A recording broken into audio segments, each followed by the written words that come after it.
PRN तो आ चुका है सर, अब आगे क्या करना है। जिन लोगों ने भी हमारी पीआरएन की जो चेकलिस्ट थी उसको देखा था, उसको समझा था और उसके बाद अप्लाई किया था पीआरएन के लिए, लगभग सभी के आ चुके हैं। महज कुछ एक ट्रेनिंग पार्टनर्स के पेंडिंग है।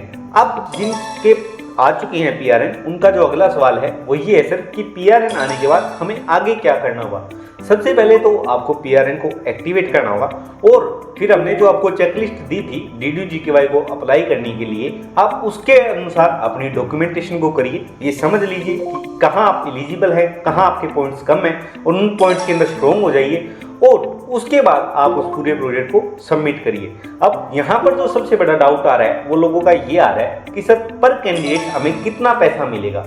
पर कैंडिडेट जो आपको पैसा मिलेगा, आप हमारी स्क्रीन पर जो देख रहे हैं, इस शीट के अंदर आपको अलग अलग कॉस्ट दिखाई हुई है और ये टोटल कॉस्ट है। जब आप इसको टोटल नंबर ऑफ कैंडिडेट जो आपने प्रपोज किए हैं उससे डिवाइड करेंगे तो आपको पता लग जाएगा कि पर कैंडिडेट आपको कितना पे आउट मिलना है।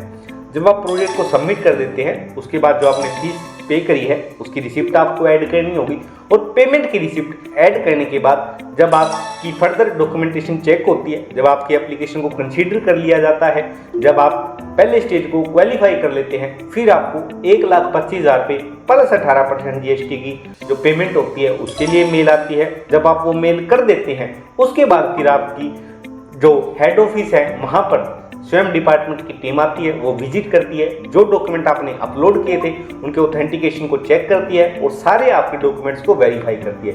ये प्रोसीजर होता है दोस्तों जब आपको टारगेट नहीं मिलता उससे पहले का।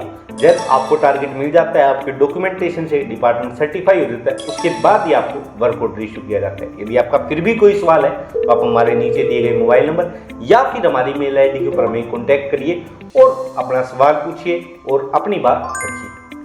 धन्यवाद।